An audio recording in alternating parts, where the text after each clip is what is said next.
Hey guys, welcome back to the channel. First of all, I want to apologize for not making videos.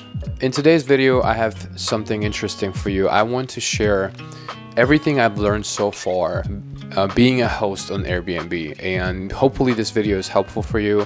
Yeah, I know some of you guys are already Airbnb owners and some of you are starting or looking into becoming an Airbnb owner. Yeah, without further ado, let me just share some of the things I've learned along the way. I purchased my Airbnb back in 2020, right in the midst of the pandemic. We had a lot of time on our hands, and we've been wanting to invest into Airbnb for quite a while, and I thought it was a perfect time. Interest rates were historically low, so they were like the lowest in decades, right?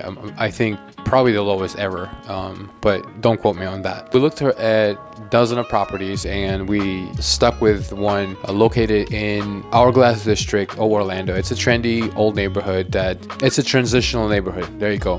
That's the word I was looking for. It's a 1950s house. It's an old house, but it was not gutted, but it was renovated. We closed in less than a month. Now, as far as the purchase goes, I've made a video before. It should be somewhere here.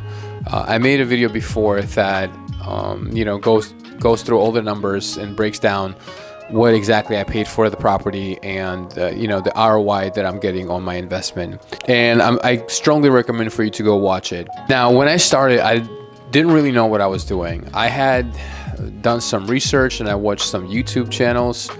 I thought to myself, it shouldn't be hard.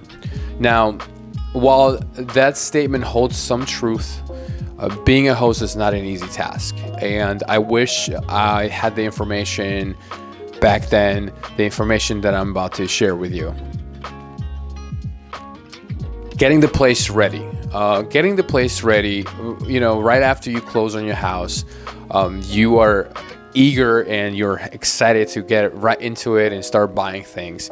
And one of the things that you probably going to make a mistake at is you will overestimate your budget, or you won't budget at all.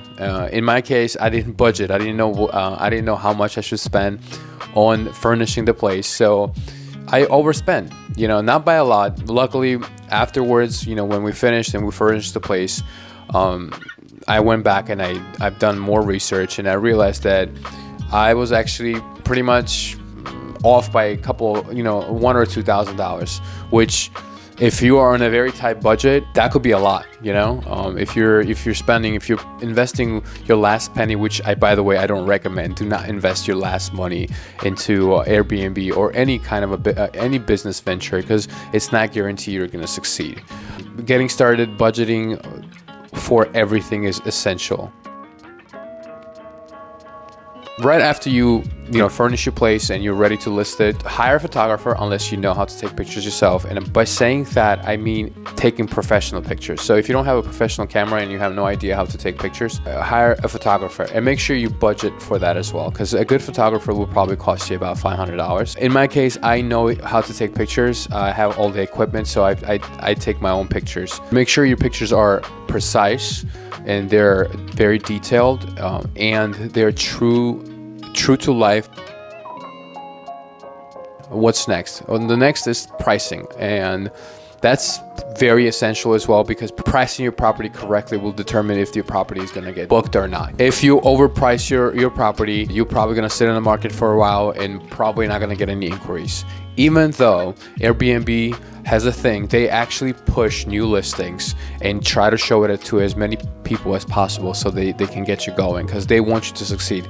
You succeed means they are succeeding as well. Back when I was getting started, I didn't know that there were websites I can go on, websites like AirDNA, that you can just go in and do market research and figure out what your place will go for. So I spent a couple of days literally scanning through Airbnb website and figuring out what I should list my property for. And in the beginning, it was kind of tough because I overpriced it, and it took a couple of days and a couple of price adjustments to get a first booking.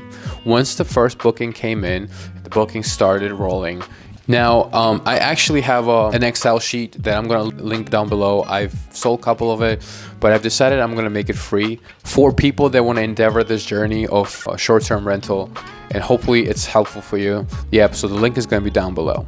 Using that Excel sheet, you can figure out exactly what your ROI is and how much is it that you're making.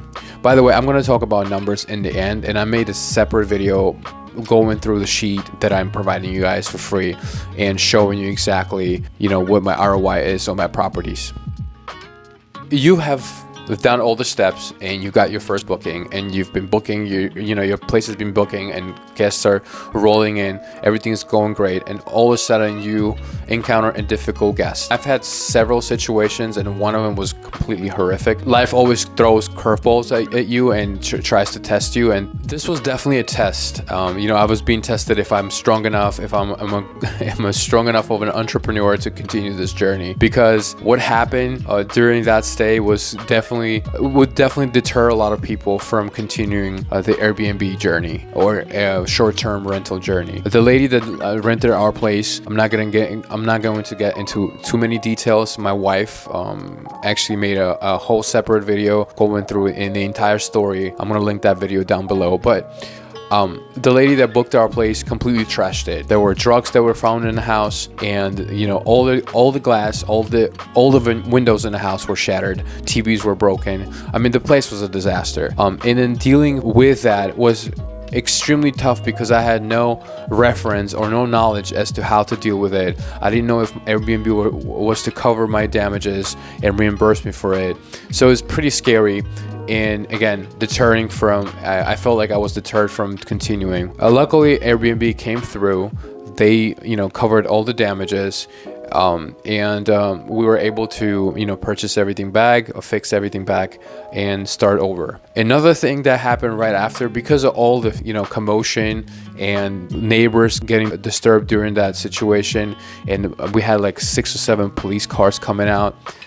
Because they had to arrest these people. The word got to the city of Orlando, and apparently, which again, do your research, I didn't know that the city of Orlando does not allow short-term rentals. And by definition, anything below 30 days is considered short-term rental. Here I was, not only I was sitting on the property that was about $10,000 in damages, now I had to deal with code enforcement from the city of Orlando, and I had to pretty much either take my listing down or switch to 30 days. So that's what I did, right? I had to restructure my business to a 30-day rentals. Luckily, again, this was during the pandemic. 1, people were working remotely, and 2, a lot of people were moving from northern states to Florida. So as soon as I finished fixing my property up, I listed it back on Airbnb for 30 days, and I was able to get bookings.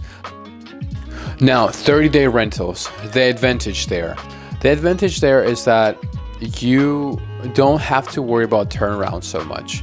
You have one family or one couple or one person staying at your place for 30 days or more. So that means you don't have to worry about replacing towels all the time, flipping the house, cleaning it, and getting it ready for the next guest, and just dealing with a whole bunch of people. You're only dealing with that person for an extended period of time. And I felt like this was a true passive income. 30-day rentals are as passive as it can get, or Airbnb. One thing that I did to stand out in a 30-day long-term rental market on Airbnb was to allow pets. At the time, I went through the listings, and not a lot of people were allowing pets. So, and I wanted to stand out. My property is nice and it's nicely furnished, but one thing that we don't have is a pool. And if you're in Florida and you have a pool, you have an edge. That's one of the amenities that people really want. So to stand out, I allowed pets. And I knew that could potentially cause damage to my property. I was willing to take that risk. Obviously, I wasn't gonna just allow them to bring their pets unless I paid extra. So I charge a pet fee. What I've learned during this journey of entrepreneurship on Airbnb, not trying to nickel and dime when it comes to my cleaning crew and my handyman. You know, I could run around and try to do it all myself, and that's great. But one, I'm not a professional cleaner, so I'll probably oversee something and it will take me a lot longer. And sometimes these things need to be, flipped quick. The turnaround should be really fast, because I have literally had situations when people check out at 11 a.m. and I have somebody checking in at 3:30 p.m. Why am I giving myself this short of a time? Because I know that my professional cleaner can do it. She comes in with a helper. It's two of them, and they knock it all out in seconds. Two, handyman. I've had calls from guests literally in the middle of the night saying the AC is off or AC is not working. And then three, have a contact list for a good plumber, a good AC guy, a good electrician, because you're gonna need those. So once you have a good team in place, running the Airbnb business becomes a lot less stressful. Also, with a good team in place, you can rinse and repeat this business, meaning you can buy a bunch more properties. All right, and the last thing before I get into numbers of how much my property made for me throughout those 2 years, be meticulous. And what I mean by that is provide a great description for your property, provide great photos, as I mentioned earlier, over explain things, provide signage, label things.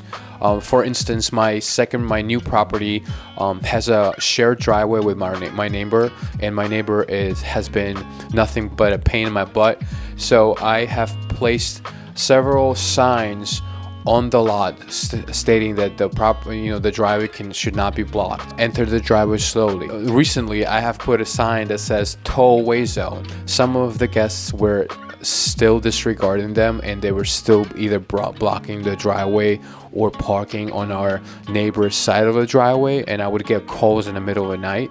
So I put a tow away sign. Now, I'm not actually going to tow them. It's just a reminder for them, hey, if you don't move your car, maybe I'm not going to tow you, but my neighbor will. Just be meticulous about everything, over explain things, because people come into your house, they don't know how things work, so you want to be providing them with as much information as possible. If you stay this long, I'm actually gonna flip the camera and I'm gonna share the screen of my computer, provide you with all the numbers for the past 2 years. All right, and as I promised you guys, we will go over the numbers. Let's start with 2020. Now, as I said, in 2020, we listed our property, went live in August. So it was August, September, October, November, and December of 2020. So about 4 months. We got 72 nights booked. 22 nights were unbooked. Our occupancy rate was 77%, which is not bad. We got paid $2,200 in cleaning fees, which I passed to my cleaning lady, and overall earnings for that year, for those 4 months, were $11,962. In 2021, we did $51,656, out of which cleaning fees were only $1,200. Look at this. Now things are getting even better now that we're in 2022, because we bought a second property, and as you can see, so far in 2022, and we're just in July, we have $81,000 so $81,628 in sales, but not the entire September, not the entire August is fully booked yet. We got October, November, December, which typically are busy. So we could easily see another $60,000 in sales, which will put us easily at $140,000 in sales for the year with 2 properties, which I think is incredible. We are currently sitting about 35 reviews on Airbnb. They're all positive, and we're a super host. We're doing pretty well with that. Overall, I love this business, and I hope these numbers kind of help you shed the whole mystery about how much you can make on Airbnb. So yeah, I hope these numbers help you understand what is the potential in Airbnb, how much you can make, and if it's even beneficial for you to do it. And as always, thank you so much for following and watching my videos, and I'll see you in the next video. Peace.